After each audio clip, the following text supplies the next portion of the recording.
There's a kind of pain that doesn't announce itself.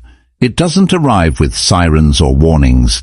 It slips into your life quietly, wrapped in familiarity, disguised as love. And because it comes from the people you've known your whole life, you convince yourself it's normal. You tell yourself it's just how they are. You make excuses. You adapt. You shrink. But here's what nobody tells you. Tolerating toxic behavior from family doesn't make you loyal. It makes you a prisoner in your own life. You've been taught since childhood that family is everything, that blood is thicker than water, that no matter what happens, you stand by your people. And those lessons, they're beautiful when the love is real and the respect is mutual. But when those same lessons are used to justify harm, they become chains. They keep you tethered to relationships that drain you, diminish you, and slowly erode your sense of self. The truth is, some of the people closest to you may never understand the damage they cause. They may never apologize. They may never change. And waiting for them to see what they've done is like waiting for a storm to apologize for the rain. It won't happen. The question isn't whether they'll change. The question is whether you will finally choose yourself. This video isn't about hate. It's not about cutting people off out of spite or bitterness. It's about something far more important, protecting your peace. The Stoics understood this deeply. Marcus Aurelius wrote, "You have power over your mind, not outside events. Realize this, and you will find strength." That strength begins when you stop letting other people's dysfunction dictate your emotional reality. What you're about to hear are 7 toxic behaviors you should never tolerate, not from friends, not from partners, and not even from family. These aren't small issues. These are patterns that shape your self-worth, your mental health, and your entire sense of what you deserve. You've probably experienced at least one of them, maybe all 7. And if you have, you've likely spent years wondering if you were the problem. You're not. If this is hitting home right now, type "I choose me" in the comments. Let that be your first boundary. Recognizing toxicity isn't about being dramatic or unforgiving. It's about clarity. It's about seeing things as they truly are, not as you wish they were. And once you see it, you can't unsee it. That's the awakening. That's where your power lives. So let's walk through this together. I'm going to name each behavior clearly, explain why it's damaging, and show you how Stoic wisdom and psychological truth can help you reclaim your boundaries and your peace. This isn't easy work, but it's necessary, and by the end, you'll understand something vital. Not everyone deserves access to your inner world. Not everyone has earned the right to your energy. And protecting yourself from harm, even when it comes from family, is not cruelty. It's self-respect. Let's begin. Behavior 1. Emotional manipulation is control disguised as care. It's when someone twists your feelings, weaponizes your empathy, and makes you question your own reality. They don't ask for what they want. They make you feel guilty until you give it to them. They don't respect your decisions. They undermine them with tears, silence, or passive-aggressive comments until you fold. This is the person who says, "After everything I've done for you, this is how you treat me," when you set a boundary. The one who plays the victim every time you try to advocate for yourself. The one who turns every conversation into a guilt trip so effective you forget what you were even upset about in the first place. Here's the trap. Manipulation works because you care.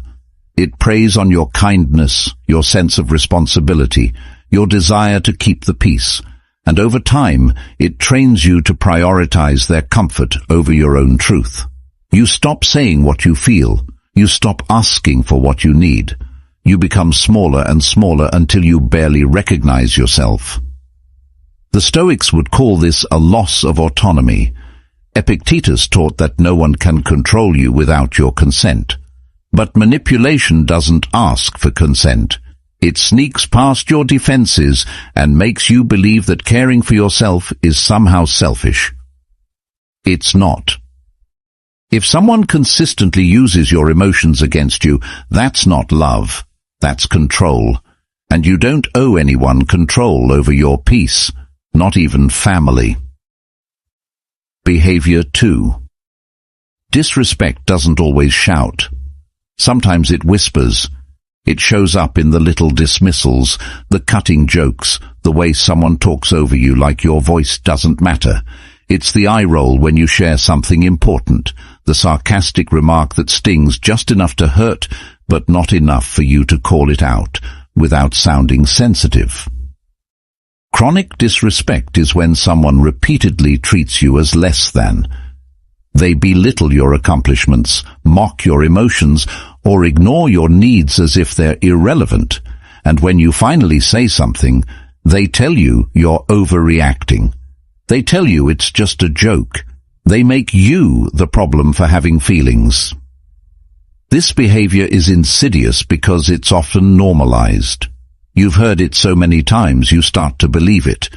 You start to think maybe you are too sensitive. Maybe you should toughen up. Maybe it's not that serious. But here's the truth. Disrespect over time teaches you that you don't matter. It chips away at your self-worth one comment at a time until you no longer expect to be treated with basic human dignity. Seneca said, "Associating with people who do not uplift you is a silent form of self-destruction. Disrespect is emotional erosion. It wears you down slowly, so slowly you don't notice until you're standing in a crater wondering how you got there." You deserve to be treated with respect, not occasionally, not when it's convenient, always, and if someone can't offer that, they don't deserve a place in your life.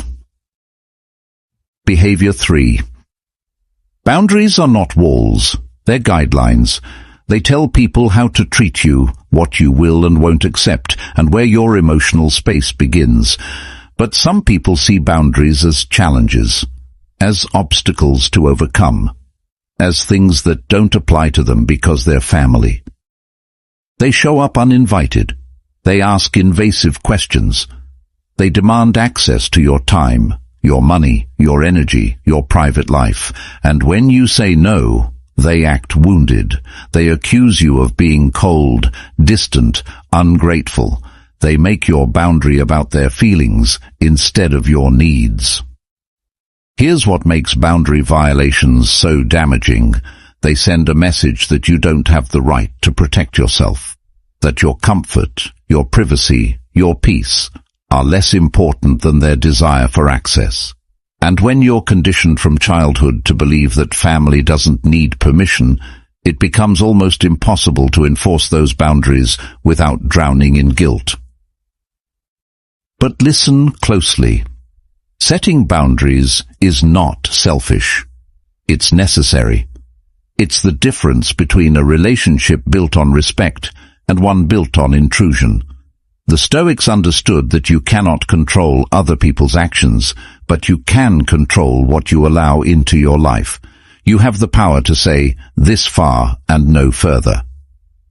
Boundary violations don't stop until you stop them. And that requires something many people struggle with, choosing your own well-being over someone else's comfort. It requires believing that you matter enough to take up space and say no. You do. Behavior 4. Guilt is a powerful weapon, and in the hands of someone who knows you well, it's devastatingly effective. Guilt tripping happens when someone makes you feel responsible for their emotions, their choices, their happiness. They don't ask you to help. They make you feel like a bad person if you don't. This is the parent who sighs and says, "I guess I'll just spend the holiday alone." The sibling who reminds you of every favor they've ever done, so you feel indebted forever. The relative who frames every request as a test of your loyalty, your love, your worth, And when you hesitate, when you consider your own needs, they make you feel selfish, cruel, ungrateful. But here's the truth they don't want you to realize. Love is not supposed to feel like debt. Relationships are not transactions. You are not obligated to sacrifice your mental health, your time, your peace, just because someone shares your DNA. The Stoics believed in duty, yes, but they also believed in wisdom. And wisdom means knowing the difference between genuine responsibility and manufactured guilt. Marcus Aurelius wrote about the importance of acting with virtue, not out of guilt or fear of judgment. Obligation rooted in manipulation is not virtue, it's coercion.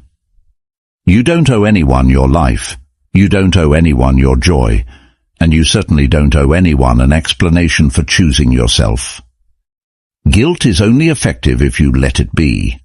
The moment you recognize it for what it is, control, you take back your power. Behavior 5. Neglect is the absence of something essential. It's not always loud or obvious. Sometimes it's silent. It's the lack of support when you need it most. The dismissal of your feelings. The coldness when you reach out. It's being physically present but emotionally absent. And it leaves a wound that's hard to name because nothing technically happened. You were just ignored. Emotional neglect teaches you that your feelings don't matter, that your pain is inconvenient, that you're too much, too needy, too sensitive. So you stop sharing, you stop asking, you convince yourself you don't need anyone, and in the process you become a stranger to your own emotions. This is the family member who never asks how you're doing, who changes the subject when you try to talk about something real, who forgets your birthday, your accomplishments, your struggles, but expects you to show up for theirs. It's the relationship where you're always giving, always understanding, always available, but when you need the same in return, there's nothing. Here's the difficult truth. You can't make someone care. You can't force someone to see you, and waiting for them to finally notice your worth is a form of self-abandonment. The Stoics taught that we must focus on what's within our control. You cannot control whether someone chooses to value you, but you can control whether you continue to accept emotional starvation as normal. You are not asking for too much when you ask to be seen. You're asking for the bare minimum. Behavior 6. Intimidation doesn't always involve physical violence. Sometimes it's the tone, the look, the way someone's anger fills a room and makes you walk on eggshells just to keep the peace. It's the raised voice that shuts down conversation, the cold silence that punishes you for speaking up, the unpredictable moods that keep you constantly anxious, always guessing, never safe.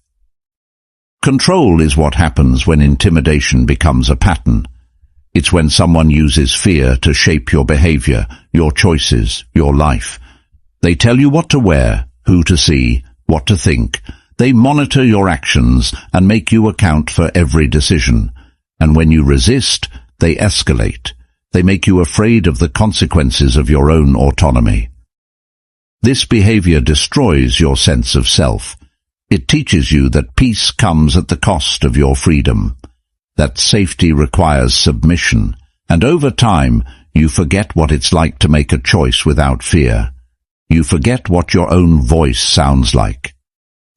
The Stoics believed deeply in inner freedom. Epictetus, who was once a slave, wrote extensively about the one thing no one can take from you, your mind.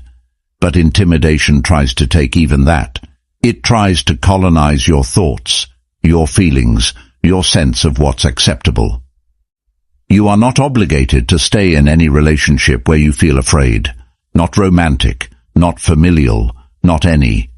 Fear is not love. Control is not care. And anyone who makes you feel small to keep themselves big does not deserve your presence. Behavior 7. Conditional love is the cruelest form of affection. It says, I'll love you, but only if you agree with me, only if you meet my expectations, only if you become who I want you to be. It's love with strings attached, and those strings tighten every time you try to be yourself.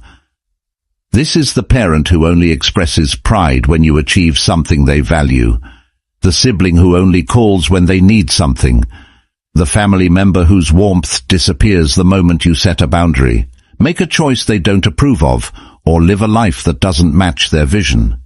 It's love that requires you to earn it over and over with no guarantee you ever will. Conditional love teaches you that you are only acceptable when you're useful, compliant, or convenient, that your worth is tied to your performance, that who you truly are is not enough, and over time you start to believe it. You start shape-shifting, people-pleasing, contorting yourself into whatever version they'll accept, and in the process you lose yourself entirely. Here's the truth that will set you free. Real love doesn't have conditions. It doesn't demand perfection. It doesn't withdraw when you make mistakes or change or grow. Real love says, I see you as you are, and that is enough. Anything less than that is not love. It's a transaction. Marcus Aurelius wrote, accept the things to which fate binds you, and love the people with whom fate brings you together, but do so with all your heart. But he also knew that love must be mutual, that respect must be reciprocal. You cannot pour your heart into a relationship where your value is conditional. You are not a product to be approved or rejected. You are a human being worthy of unconditional respect, simply because you exist. So now you see it. The fog has lifted. You've recognized the patterns, the behaviors, the slow erosion of your peace. And if you're feeling heavy right now, that's okay. Awareness is uncomfortable. It forces you to confront truths you may have been avoiding for years. But discomfort is not your enemy. It's the first step toward freedom. Let's talk about what comes next. Because recognizing toxicity is only half the battle. The other half is deciding what you're going to do about it. And this is where most people get stuck. They see the problem clearly, but they don't believe they have permission to act. They feel guilty, selfish, afraid. They worry about what people will think, what family will say, whether they're overreacting or being too harsh. Let me be clear. Protecting your peace is not overreacting. Setting boundaries is not cruelty, and choosing yourself is not betrayal. The Stoics had a concept called the inner citadel. It's the idea that your mind, your inner world, is a fortress, and you are the guardian of that fortress. You decide who gets in. You decide what stays out. No one, no matter how close they are, has the automatic right to breach your walls and wreak havoc on your peace. Not your parents, not your siblings, not anyone. Epictetus said, we cannot choose our external circumstances, but we can always choose how we respond to them. You cannot control how your family behaves. You cannot force them to respect you, see you, or treat you with the dignity you deserve. But you can control how much access they have to your life. You can control whether you continue to tolerate behavior that harms you. You can control whether you stay or walk away. And here's the part no one tells you. Sometimes, the most loving thing you can do for yourself is distance, not out of hate, not out of revenge, but out of preservation, out of a deep, sacred commitment to your own well-being. Because you matter, your mental health matters, your peace matters, and sacrificing those things to maintain a relationship that's slowly destroying you is not noble, it's self-abandonment. Boundaries don't mean you stop loving someone. They mean you start loving yourself enough to say, I will not accept this treatment anymore. They mean you recognize that love should never cost you your sense of self. That loyalty should never require you to betray your own needs. That family, no matter how important, does not get a free pass to hurt you. Will it be easy? No. Will people understand? Probably not. Will you feel guilty at first? Almost certainly. But guilt is not proof that you're wrong. Guilt is often just the residue of old conditioning, old beliefs that told you your needs don't matter as much as everyone else's. And unlearning that takes time. It takes courage. It takes practice. Start small. Set one boundary. Say no to one request. Walk away from one conversation that drains you. Notice how it feels. Notice the resistance, both from within and from others. And keep going.